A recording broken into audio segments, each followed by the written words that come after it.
الكريم. أعوذ بالله من الشيطان الرجيم. بسم الله الرحمن الرحيم. الحمد لله وكفى والسلام على عباده الذين اصطفى خصوصا على محمد المصطفى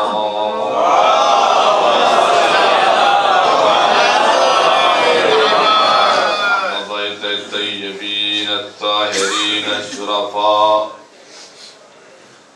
أما بعد. بسم الله الرحمن الرحيم. اهدنا الصراط المستقيم صراط الذين أنعمت عليهم غير المغضوب عليهم ولا الضالين. صدق الله العلي العظيم وصدق رسوله النبي الكريم. أما بعد. بسم الله الرحمن الرحيم. إنما يريد الله ليذهب عنكم الرجس أهل البيت ويطهركم تطهيرا.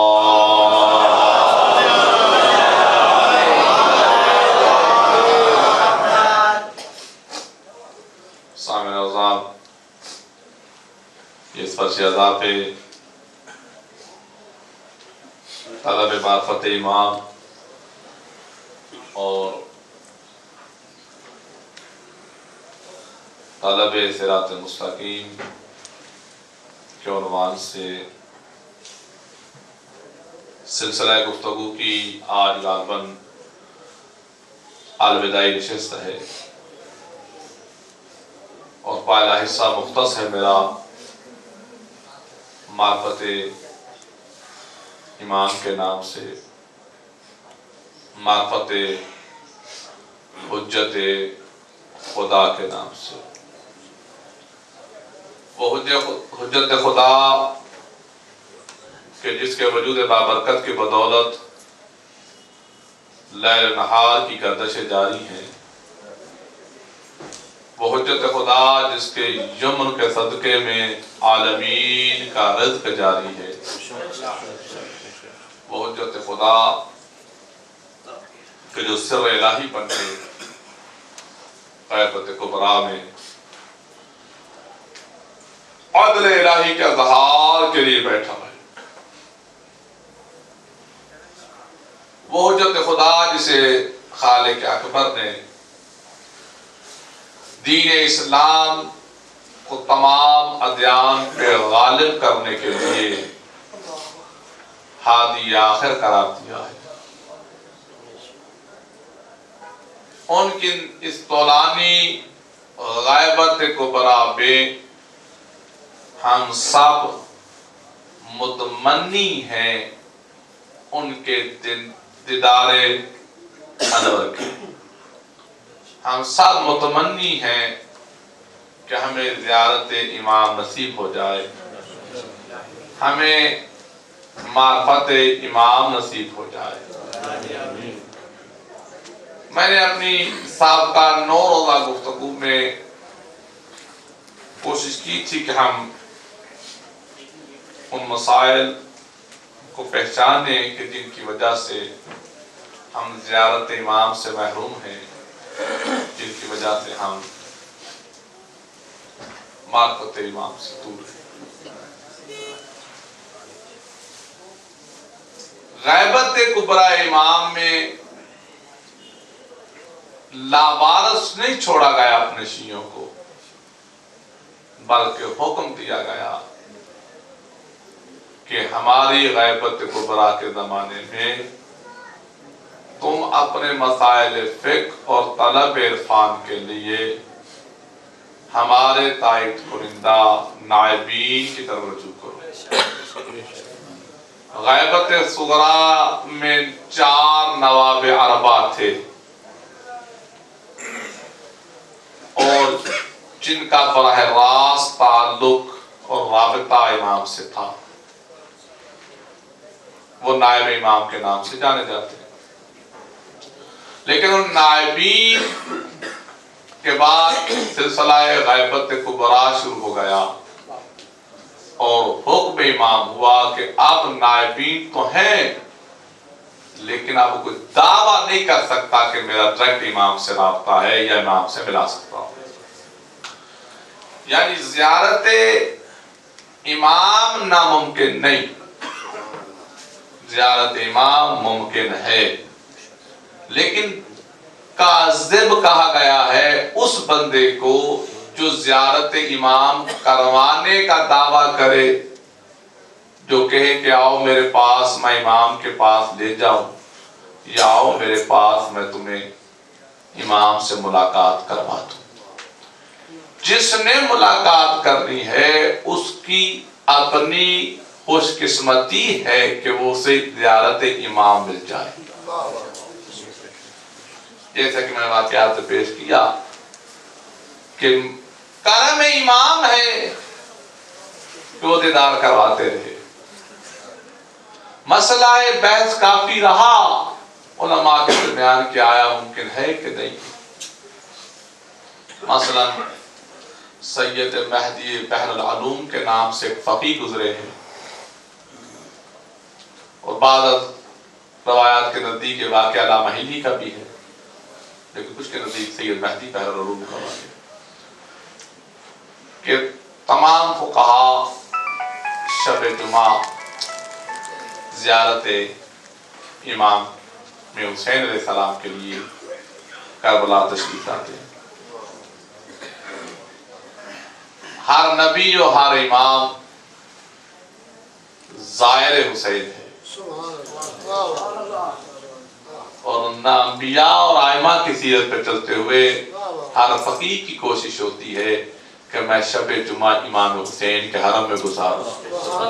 یعنی میں نے کہا تمام انبیاء و ائمہ زائر حسین ہیں، سب حسین کی زواری کو جاتے ہیں۔ حسین اس سلطان کو کہتے ہیں جو کسی کی زواری کے لیے نہیں جاتا۔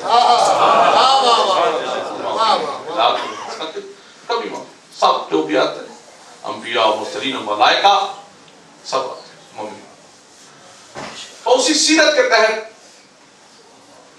میں نے کہا تو علماء کے ساتھ منصوبہ لامحلی یا سید مہدی بحر العلوم۔ نعرہ تکبیر،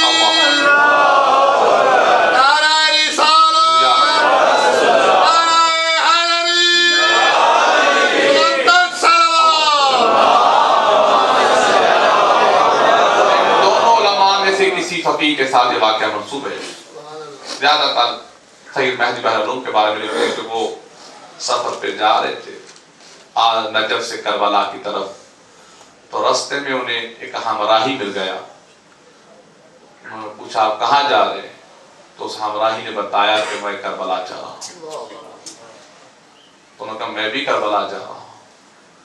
کس لیے جا رہے ہیں؟ فرمایا زیارت حسین کے لیے۔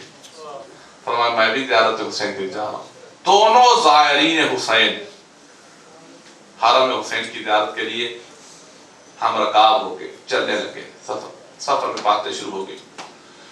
بعد مسائل فقہ کی آ گئی تو مہدی بحر العلوم فرماتے ہیں کہ جو بھی میں مسئلہ بیان کروں وہ میرا ہمراہی مسافر زائر کربلا جو رستہ زیارت حسین کے اس سفر میں میرا ہمراہی ہے، وہ میرے ہر مسئلے کا جواب مجھ سے پڑھ کے دیتا ہے، اور میں دلیل مانگتا ہوں تو وہ کہہ دیتا ہے کہ تیری لائبریری میں فلاں کتاب ہے، وہ فلاں کتاب کے فلاں صفحے کو دیکھ لیں۔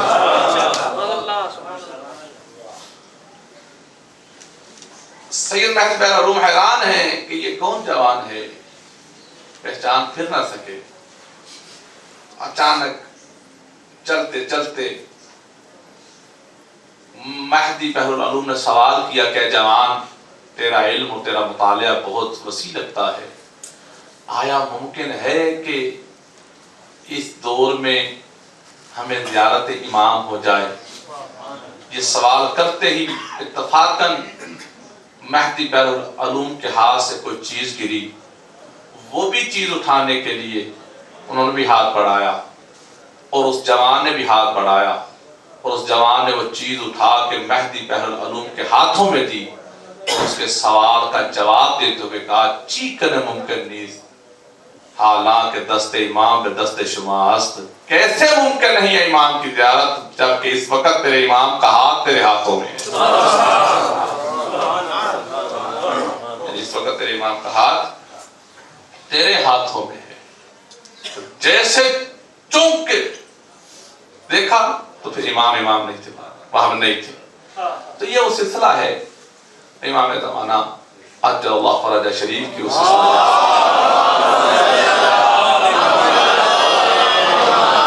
اور ہر مومن جب تاجر ظہور ہوگی میرے مولا کی تو جیسے مومن دیکھے گا تو بے اختیار کہہ اٹھے گا کہ میں نے تو اپنے مولا کو کئی بار دیکھا تھا۔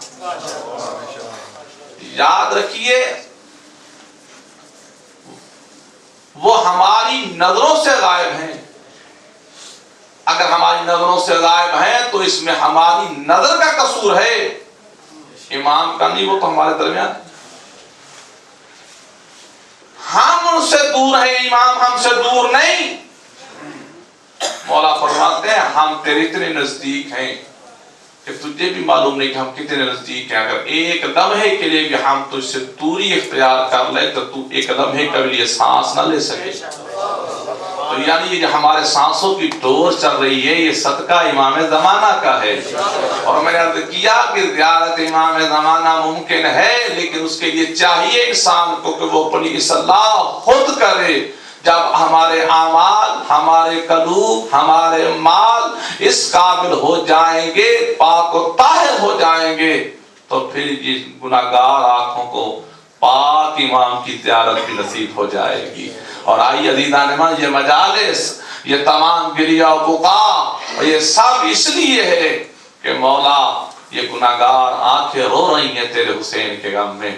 اور ہم یاد رکھیے جو بندہ خود کام کرے اس کو جو کام وہی کرتا ہے تو اس کو پسند ہوتا ہے، اور جو اس کے ساتھ وہ کام کرے اسے بھی وہ پسند ہوتا ہے۔ اور ہماری عزاداری کرنے کا مقصد یہ ہے کیونکہ سب سے بڑا عزادار اس دور میں امام زمانہ ہے۔ ہم عزادار بن کے کہتے ہیں مولا ہم اس لیے عزاداری کر رہے ہیں تاکہ آپ کی رضا ہم کو مل جائے، اس رضا کے صدقے میں آپ کی زیارت بھی مل جائے اور آپ کی معرفت بھی مل جائے۔ صلوات پڑھی بلند آواز سے مل کر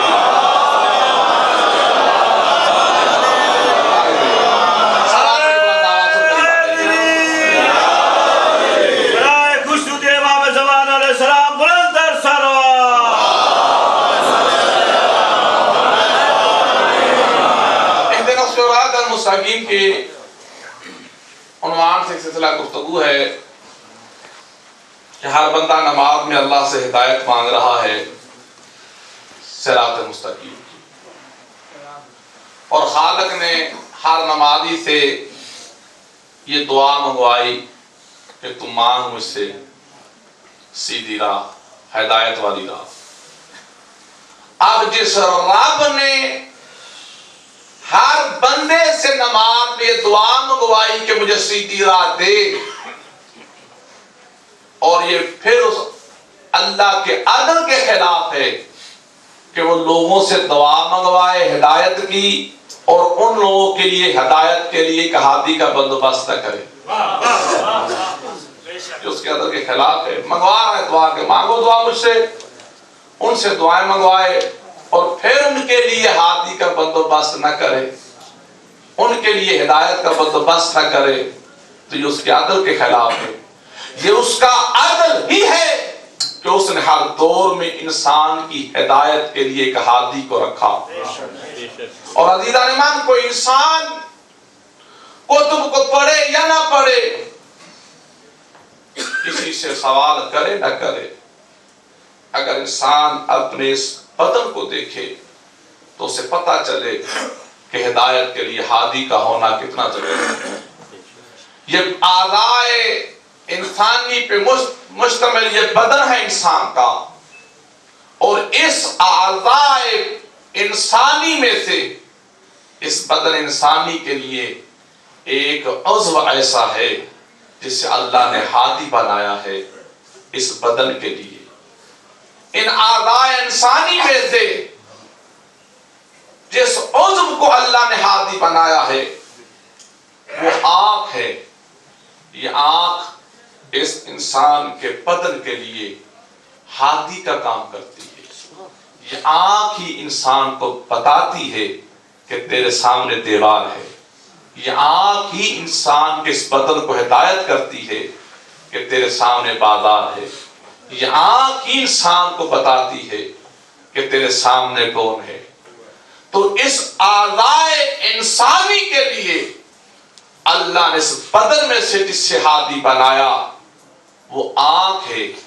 اور لطف کی بات یہ ہے کہ اللہ نے نور کو اسی آنکھ کے اندر رکھا ہے.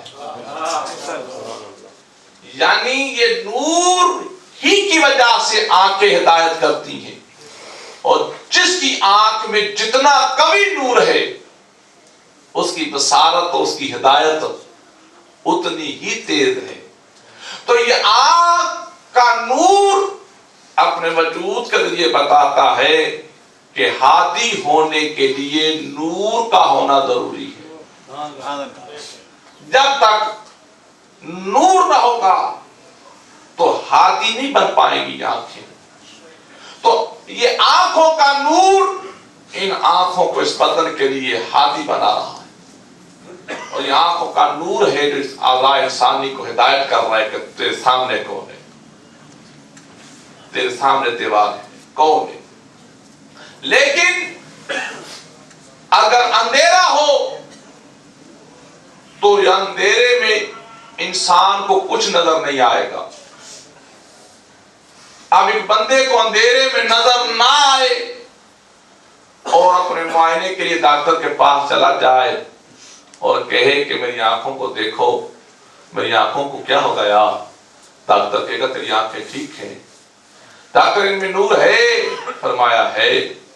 تو رات جب اندھیرا چھا گیا تھا تو اس وقت ان آنکھوں میں نور تھا, تو ڈاکٹر کہے گا ہاں رات کے اندھیرے میں بھی ان آنکھوں میں نور تھا.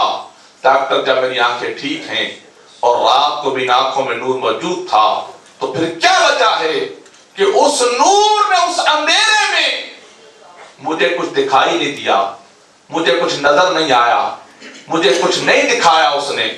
کیا وجہ ہے کہ اس میں نور تھا اس آنکھ میں, اندھیرے میں اس نور نے مجھے کوئی ہدایت کیوں نہیں کی, مجھے کچھ دکھایا کیوں نہیں. تو سارے ڈاکٹر کہتے ہیں کہ تیرے دماغ کے علاج, تیرے آنکھوں کے علاج کی نہیں, تیرے دماغ کے علاج کی ضرورت ہے. یاد رکھ یہ آنکھوں کا نور بھی اس وقت تک انسان کو ہدایت نہیں کرتا جب تک دوسرا نور اس نور کے ساتھ نہ ملے. یاد رکھیے عزیزان من, سلسلہ ہدایت کو اگر سمجھنا ہے تو اگر انسان نے ہادی برحق کو سمجھنا ہے تو سلسلہ ہدایت کو سمجھو. سلسلہ ہدایت کو سمجھنا ہے تو اپنے اس اعضاء کو دیکھے. یہ آنکھوں کا نور ہے جو انسان کے اس اعضاء کے لیے ہادی بنا ہوا ہے. لیکن اس نور کی موجودگی میں اندھیرے میں اس نور نے انسان کو کچھ نہیں دکھایا. کیوں نہیں دکھاتا؟ کیونکہ کلیہ ہے ہدایت کا کہ سب درجے متفق ہیں کہ یہ آنکھوں کا نور اسی وقت انسان کو دکھائے گا جب دوسرا نور اس نور کے ساتھ ملے گا. یعنی یہ بات طے ہو گئی کہ جب دو نور ملتے ہیں تو پھر ہدایت ہو جاتی ہے. جب دو نور ملتے ہیں تو پھر سلسلہ ہدایت چلتا ہے. جب دو نور ملتے ہیں تو پھر ہدایت کو جاری ہونا پڑتا ہے. یعنی جب تک دو نور نہ ملے سلسلہ ہدایت جاری ہو ہی نہیں سکتا. جب تک دو نور نہ ملے ہدایت ہو ہی نہیں سکتی. تو پتہ چلا کہ نبی نے کہا اول ما خلق اللہ نوری, کہ اللہ نے سب سے پہلے میرے نور کو خلق کیا. وہ مکے کی وادیوں میں وہ نور رسالت 40 سال تک اپنی اصلی حالت میں موجود تھا. لیکن اس نور نبوت نے بھی سلسلہ ہدایت اس وقت تک شروع نہیں کیا جب تک 13 رجب کو کعبے میں نور ولایت چمک اس نور کے ساتھ نہیں ملا.